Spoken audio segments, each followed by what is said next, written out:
Él no solo entró en escena, tenía una misión. Vino por una razón principal y específica: morir en la cruz y resucitar, pero en ese proceso vino a dejarnos verdades y enseñanzas que transformarían por completo nuestra vida y nos prepararían para un día verlo cara a cara.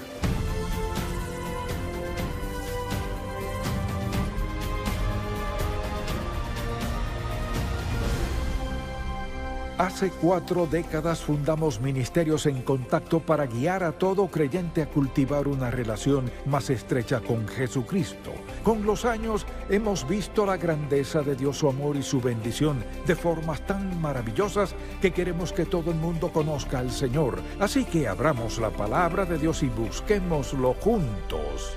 Hoy en el programa En Contacto. Misión cumplida. Cristo resucitó. Cristo desafió con éxito la fuerza más poderosa en el mundo, el Imperio Romano. Lo crucificaron, pero no pudieron matarlo. Lo buscaron, pero no pudieron hallarlo. Él tenía una misión divina, la cual llevaría a cabo a toda costa. Al pensar en la Semana Santa, considero el gran mensaje que nos trajo el Señor Jesús. Le invito a buscar en Mateo 28, pues tiene algo especial la lectura de este pasaje el domingo de resurrección. Desde el versículo 1 de Mateo capítulo 28, pasado el día de reposo al amanecer del primer día de la semana, vinieron María Magdalena y la otra María a ver el sepulcro, y hubo un gran terremoto, porque un ángel del Señor descendiendo del cielo y llegando removió la piedra y se sentó sobre ella. Y su aspecto era como un relámpago y su vestido blanco como la nieve. Y de miedo de él los guardas temblaron y se quedaron como muertos. Mas el ángel respondiendo dijo a las mujeres: no temáis vosotras, porque yo sé que buscáis, me parece increíble, escuche, yo sé que buscáis a Jesús, el que fue crucificado. Esta es la noticia, no está aquí, pues ha resucitado como dijo. Venid, ved el lugar donde fue puesto el Señor. Amén. Démosle un fuerte aplauso. La pregunta es, ¿cuál era la misión de Cristo? ¿Por qué vino? Vino a dar a conocer al Padre. En aquel entonces comprendían cómo era Dios hasta cierto punto. Vino a dar a conocer al Padre, si recordamos lo que dijo en Juan capítulo 8, cuando les dijo a quienes lo escuchaban, por ejemplo, les dijo: si me conocieseis, también a mi Padre conoceríais. Yo y el Padre uno somos. Tuvieron un destello de Dios Padre como nunca habían tenido, ni visto, ni entendido, cuando vieron a Jesucristo. Él dijo: yo y el Padre uno somos. Luego dijo: creedme que yo soy en el Padre y el Padre en mí. De otra manera, creedme por las mismas obras. Cristo vino a darnos un destello del Padre a quien no conocíamos, y al leer el Antiguo Testamento podemos vislumbrar al Padre no como lo que vemos y entendemos con la venida de Cristo. Esa es una de las principales razones de su venida: dar a conocer al Padre. Segundo, vino a redimir a la humanidad caída, que por lo general en eso pensamos. O sea, vino a ser nuestro Salvador. Vino a resolver nuestro problema del pecado. Vino a morir en la cruz para que no tuviéramos que morir en nuestros pecados. Recuerde lo que le dijo a Zaqueo, quien se subió a un árbol y bajó a conocer a Cristo. Le dijo: el Hijo del Hombre vino a buscar y a salvar lo que se había perdido. Eso significa cada uno de nosotros. Todos nos hemos perdido. Pero quienes han aceptado a Cristo ahora tienen una nueva perspectiva de la vida y un nuevo destino eterno. Así que Cristo vino a dar a conocer al Padre, vino a redimir a la humanidad y vino a revivir la esperanza vacilante de quienes esperaban al Mesías. Habían transcurrido miles de años, y recordará en Isaías capítulo 9 la promesa de la venida del Mesías. Cristo vino a cumplir esa gran promesa. Si recuerda, cuando Juan el Bautista entró en escena, presentó a Jesús y En medio de ese proceso, Andrés estaba en la multitud y al reconocer que allí estaba Cristo el Mesías, a quien encontró a Pedro y le dijo: Pedro, hemos visto al Mesías. Entonces Cristo vino a dar a conocer al Padre, vino a redimir a la humanidad y vino a revivir la esperanza vacilante de que con el tiempo vendría el Mesías. Habían esperado al Mesías por cientos y cientos de años. Imagínese lo que debió haber sentido Pedro cuando Andrés le dijo: Pedro, encontramos al Mesías. También vino a sacrificar su vida en la cruz por nuestros pecados. Recuerde lo que dijo en 1 de Pedro capítulo 2, quien llevó él mismo, refiriéndose a Cristo, nuestros pecados en su cuerpo sobre el madero, para que nosotros, estando muertos a los pecados, vivamos a la justicia, y por cuya herida fuisteis sanados. Cristo vino en una misión muy específica. Vino a dar a conocer al Padre y ayudarnos a entender que un día su muerte sería nuestra redención. Así que al hablar de que Cristo tenía una misión, tenía varias metas específicas que quería lograr. Desde luego, una de ellas era que viéramos al Padre de manera adecuada y también que entendiéramos que lo que estaba por sucederle nos daría salvación a todos por toda la eternidad. Luego, pensemos en esto, pensemos en los evangelios y en cuántas veces lo hemos leído. ¿Qué estaba haciendo Cristo? Nos revelaba ciertas cosas que quería que tuviéramos muy en cuenta, pues Él quería ser parte de nuestra vida. Quería que comenzáramos a pensar como Él, a vivir como Él vivió. Además, nos presentó el poder del Espíritu Santo. Si pensamos en el Antiguo Testamento, hay varias referencias al Espíritu Santo, pero Cristo vino a dar a conocer al Espíritu Santo de una manera muy distinta. En los capítulos 14, 15 y 16 de Juan, fíjese lo que dice allí, por ejemplo, el Señor Jesús les dijo: y yo rogaré al Padre, y os dará otro Consolador, para que esté con vosotros para siempre. El Espíritu de verdad, el Espíritu Santo, al cual el mundo no puede recibir porque no le ve ni le conoce. Pero vosotros le conocéis, porque mora con vosotros y estará en vosotros. Así pues, en los capítulos 14 al 16, Jesucristo habló mucho de quién era y por qué había venido, y de la obra en sí del Espíritu Santo. O sea, si lo piensa, todo creyente ha sido sellado por el Espíritu Santo de la promesa.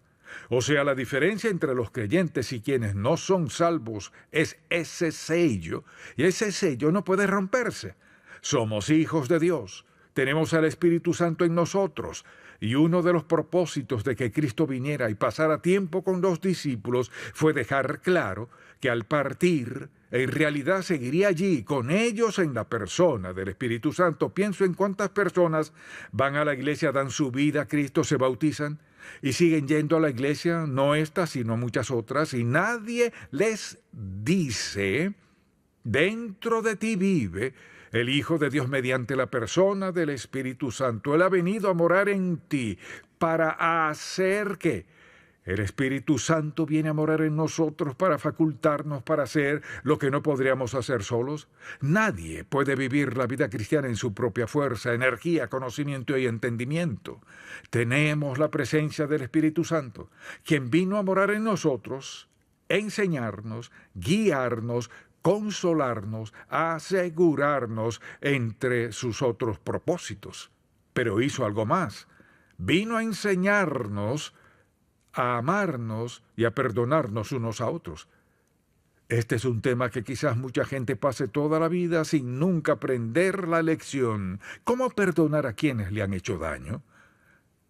¿Cómo decir te perdono? ¿Cómo decir ya no guardo rencor en tu contra? Jesucristo fue el ejemplo perfecto de perdón, y si lo pensamos, lo crucificaron y Él los perdonó. ¿Les es difícil a usted perdonarle a otro por sus acciones?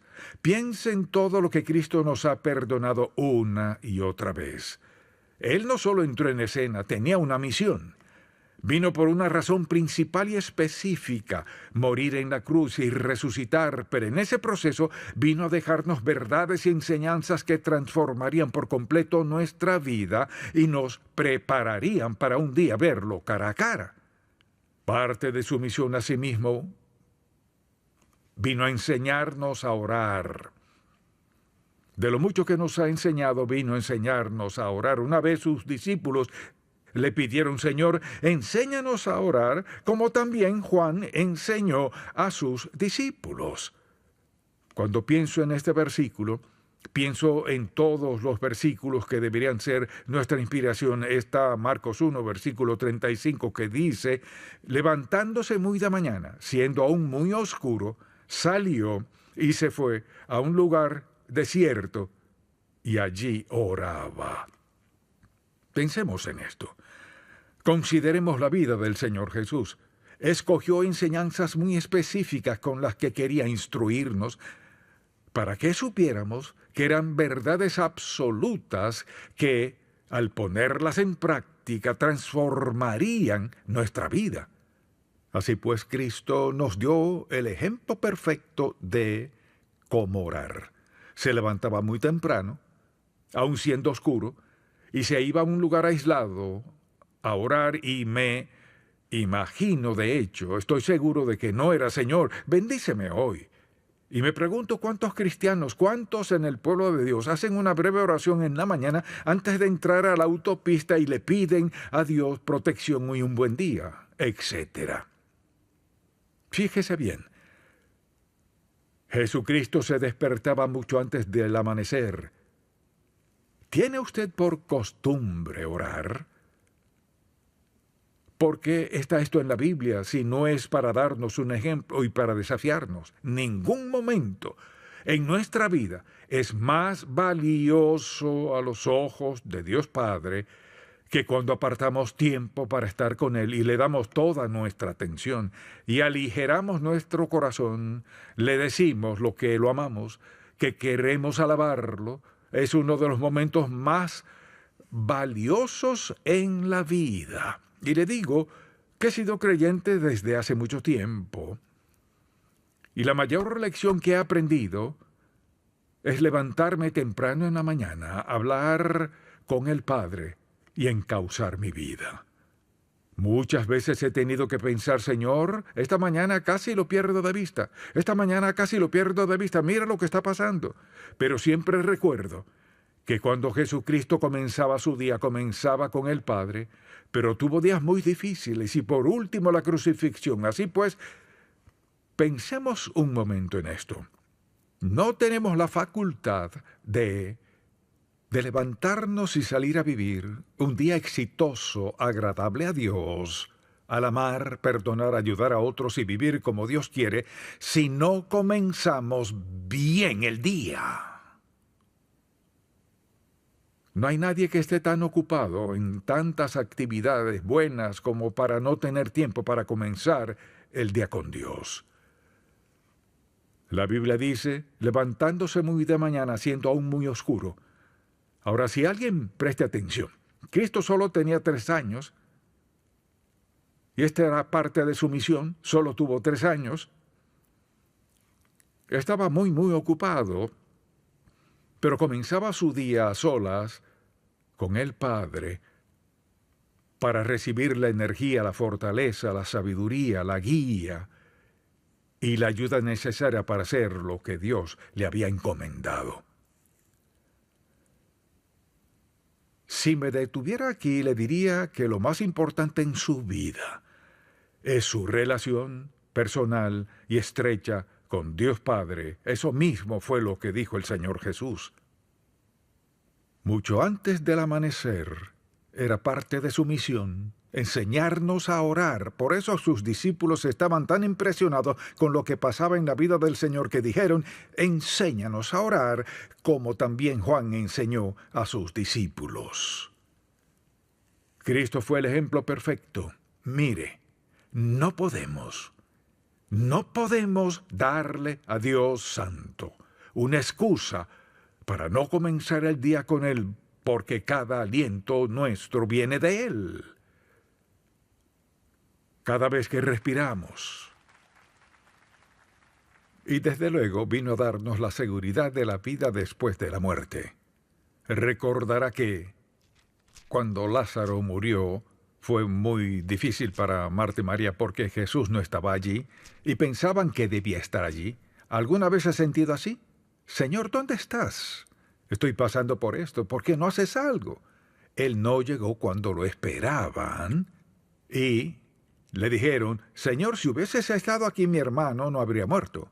Al final el Señor les dijo, yo soy la resurrección y la vida.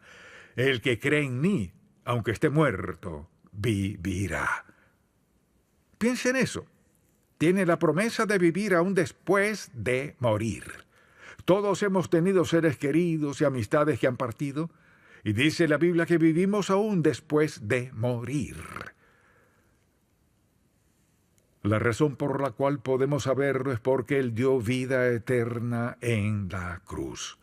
Jesucristo vino con una misión específica en mente. Entonces, al considerar nuestra vida diaria y al pensar en la misión que Él tenía en mente, todo esto debería ser parte de nuestra vida, de nuestra mente. Así pues, nos dio seguridad de la vida después de la muerte. También vino a asegurarnos del cielo como nuestro hogar. No perdió de vista nada, y hay un pasaje muy conocido en Juan, capítulo 14. En los capítulos 13 al 16 les instruye con las lecciones más entrañables que había enseñado, y les dijo, no se turbe vuestro corazón, creéis en Dios, creed también en mí. En la casa de mi Padre muchas moradas hay, si así no fuera, yo os lo hubiera dicho. Voy pues a hacer ¿qué? A preparar lugar para vosotros. Tenía una misión. Y esa misión era prepararnos en parte para morir y reunirnos con Él por toda la eternidad. Pero también para prepararnos de algún modo para esta vida. Y como resultado que nuestra vida cambiaría a la de alguien más.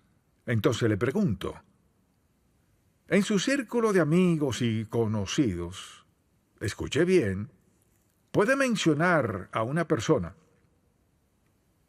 o quizás más, una persona conocida que, debido a su vida o a su testimonio, esa persona haya aceptado a Cristo por la forma como Dios actuó en su vida. Mire, no hemos de vivir para nosotros mismos. Cristo no vivió para sí. Vino con una misión. Tenía 3 años. 3 años para entrenar a 12 hombres. 3 años para impactar al mundo entero. Ha resucitado. Cristo ha resucitado. Y en el proceso de su resurrección cumplió su misión. Cuando pienso en lo que les dijo a María y Marta y en lo que le dijo del cielo, voy pues a preparar un lugar para vosotros, para que donde yo estoy, vosotros también estéis. Jesucristo tenía una misión. Quería lograr algo y lo que quería realizar era esto: trabajar con esos 12 hombres y hablar a la gente como en las veces en que lo hizo, de forma tal que nunca lo olvidaran. Piensen en esto, han pasado 2000 años, ¿y qué pasó? No diría que Cristo fue un éxito en esta misión. Usted es salvo, esa es una de las evidencias de su éxito. Y no es salvo por solo hablar con Cristo, es salvo porque miles y miles de personas desde que Cristo vino han hablado a otros de Jesucristo hasta que por fin llegaron a usted y a mí y ahora somos salvos. ¿Qué queremos hacer? Queremos hacer lo que dijo. Debemos ir, debemos hacer lo que nos dijo que hiciéramos, ir y compartir la verdad del Evangelio. Les dio la certeza de la vida después de la muerte, el cielo como hogar. Luego recuerde también lo que les dijo. Dijo en el capítulo 24 de Mateo, veamos un momento Mateo 24, llegaba al final de los tiempos y hablaba del futuro. En el capítulo 24, versículo 42 dice: velad pues porque no sabéis a qué hora ha de venir vuestro Señor, pero sabed esto, que si el padre de familia supiese a qué hora el ladrón habría de venir, velaría y no dejaría minar su casa. Por tanto, también vosotros, mucha atención, estad preparados, porque el Hijo del Hombre vendrá a la hora que no pensáis. A menudo pienso en eso. Me pregunto: Señor, creo que vienes hoy tan ocupado. ¿Acaso estoy esperándote hoy? Mire, parte de su misión era prepararnos para morir. Parte de su misión era prepararnos para su venida. Y dice: vendrá la hora que no pensáis, ya sea en singular, en su vida o la mía, o la del mundo entero. Cristo tenía una misión y no pudieron detenerlo. No fue una misión larga, no fue como los profetas del Antiguo Testamento que vivían y vivían y vivían. En 3 años llevó a cabo su misión. Fue profeta, evangelista, el Hijo de Dios, el Rey de Reyes y el Señor de Señores. ¿Acaso no diría que logró su misión? Amén.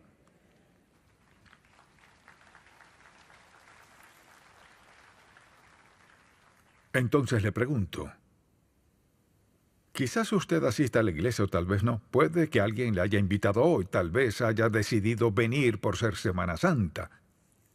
No le juzgo, solo digo que quizás sea ese su caso. ¿No cree que una de las decisiones más sabias que podría tomar sería confesar sus pecados hoy ante Dios y pedirle que le perdone y aceptar a Cristo como su Salvador personal? Solo hay una esperanza, un camino. Cristo dijo: yo soy el camino y la verdad y la vida. Nadie viene al Padre sino por mí. ¿No cree que sería sabio responder a la misión de Cristo? La de cambiar su vida, salvarle y todo lo demás que ha hecho. ¿No cree que sería sabio resolver dónde pasará la eternidad? Solo hay 2 opciones. Y alguien dirá: bueno, no creo eso. Pues permítame recordarle algo. El hecho de creerlo o no creerlo no cambia la verdad eterna de Dios. O sea, rendiremos cuenta ante el Señor. La Biblia dice que todos moriremos y nos presentaremos ante Él. Deseo invitarle, rogarle, exhortarle, moverle de ser posible a pensar en esto. Si no ha aceptado a Cristo como su Salvador, porque rechazar eso es condenarse a sí mismo.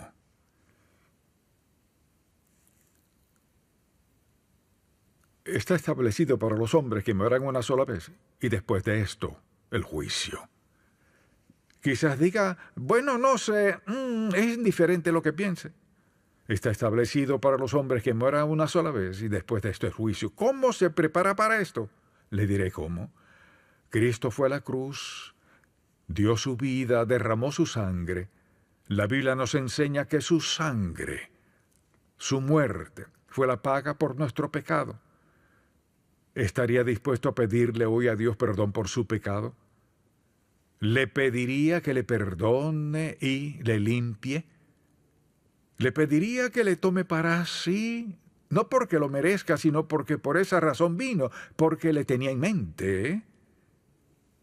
¿Estaría dispuesto a confesarle a Dios que ha vivido en pecado hasta ahora y que hoy acepta a Cristo como su Salvador personal? En una sola oración. Si no ha orado, ni sabe bien que decir, haré una oración que cambiará su vida, si la hace con todo su corazón. Oremos. Padre Celestial, te confieso que soy pecador. He pecado contra ti. Te he ignorado. Quería vivir a mi manera. Pero hoy he escuchado tu palabra.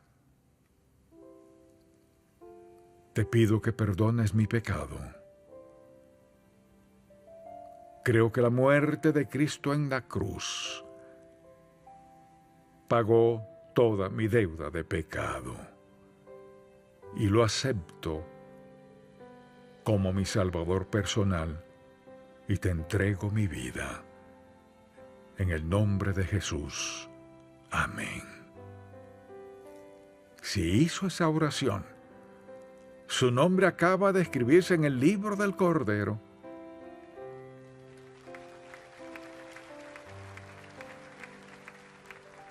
Y ningún nombre nunca se ha borrado. Es hijo de Dios. Y espero que comience a leer la Biblia y a pedirle a Dios que le ayude a entender más y más de lo que significa caminar con Jesucristo. Si este programa ha sido de bendición para usted, por favor, visite encontacto.org. En Contacto, estimulamos a todo creyente a cultivar una relación más estrecha con el Señor Jesucristo y apoyamos la labor de la iglesia local. Este programa es patrocinado por Ministerios en Contacto. La difusión de estos programas se hace posible por la gracia de Dios y por las oraciones y donativos de personas como usted.